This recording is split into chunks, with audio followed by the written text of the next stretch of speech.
ஜனவரி 30க்கும் காந்திஜி இறந்ததுக்கும் ஒரு லிங்க் இருக்குது.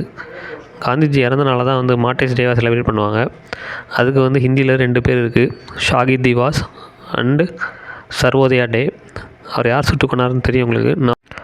நாத்துராம் கோட்ஸே. அவர் இறந்த நாள் வந்து ஜனவரி 30, இறந்த வருஷம் வந்து 1948. அவர் இறந்த இடம் வந்து பிர்லா பவன், டெல்லியில். ஸோ அவர் இறந்தனால தான் வந்து மார்டைர்ஸ் டேவாக செலிப்ரேட் பண்ணுறாங்க. அதே டைமாக வந்து அதுதான் தியாகிகள் தினம்னு சொல்லி தமிழில் சொல்லுவாங்க.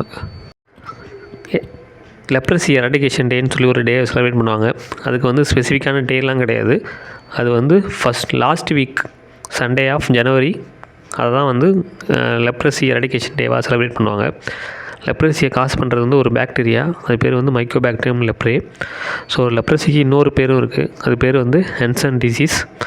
ஸோ வேர்ல்டில் வந்து லெப்ரசியை ஃபுல்லாகவே எராடிகேட் பண்ணுற கண்ட்ரி பார்த்திங்கன்னா ஜோர்டன். அது வந்து இஸ்ரேலுக்கு பக்கத்தில் இருக்கிற கண்ட்ரி, இது கொஞ்சம் தள்ளி இருக்கிறது. ஜோர்டனோட கேபிட்டல் வந்து அமன். ஸோ ஜோர்டன் வந்து ஃபுல்லாகவே பார்த்திங்கன்னா ஒரு இஸ்லாமிக் கண்ட்ரி. ஸோ அதனால் நான் வச்சுக்கோங்க, லெப்ரசிக்கு இன்னொரு பேர் தான் வந்து ஹான்சன் டிசீஸ். ஏற்கனவே பழைய ஷார்ட்ஸில் பார்த்துருக்கோம், ஆட்டோஇம்யூன் டிசார்டர், குலியன் பேர் சிண்ட்ரம்னு. அதேமாதிரி இன்றைக்கி ஒரு பார்க்க போகிறது வந்து பெல்ஸ் பால்சி. இதுவும் ஆட்டோஇம்யூன் டிசார்டர்.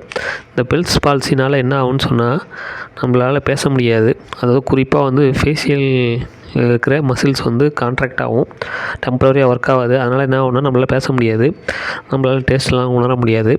ஸோ இது ஒரு டெம்பரரியாக இருக்கிற ஒரு டிசார்டர் தான் அது.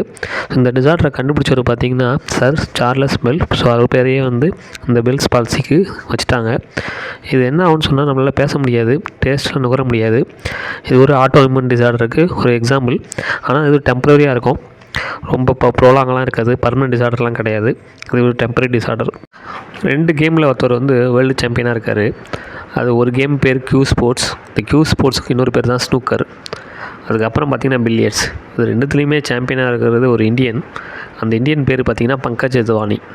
ஸோ ஒரு கடந்த ஒரு 2-3 வருஷமாகவே இவர் தான் இந்த 2 கேம்லேயும் பார்த்திங்கன்னா சாம்பியனாக இருக்கார். So billiards and snooker. ஸ்னூக்கருக்கு இன்னொரு பேர் தான் கியூ ஸ்போர்ட்ஸ். கருப்பு பணம்னு சொல்கிறது வந்து பணம் வந்து நம்ம சம்பாதிப்பாங்க, அது வந்து வரியெல்லாம் போக மற்றதை நம்ம வச்சுருந்தா அது வந்து வெள்ளை பணம்னு சொல்கிறது. அதுவே வரி கட்டாமல் பணத்தை பதுக்கி வச்சுருந்தா அதை தான் கருப்பு பணம்னு சொல்லுவாங்க. இதேமாரி கருப்பு பணத்தை பதுங்கி வச்சுருக்கிறதுக்கு தனியாக ஒரு ஆக்ட் ஒன்று இருக்குது. அந்த ஆக்ட் பேர் தான் prevention of money laundering act 2002.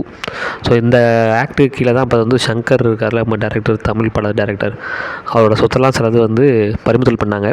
So prevention of money laundering act வந்து கருப்பு பணத்தை வெள்ளை பணமாக மாற்றுறது. அந்த கருப்பு பணமாக வெள்ளை பணத்தை மாற்றுறதுனா என்ன அர்த்தம்னு சொன்னால், வரி கட்டாமல் பணத்தை பதுக்கி வச்சுட்டு அதையே நல்ல பணமாக மாற்றுறது தான் அது வந்து இந்த மணி லாண்ட்ரிங்னு சொல்லுவாங்க.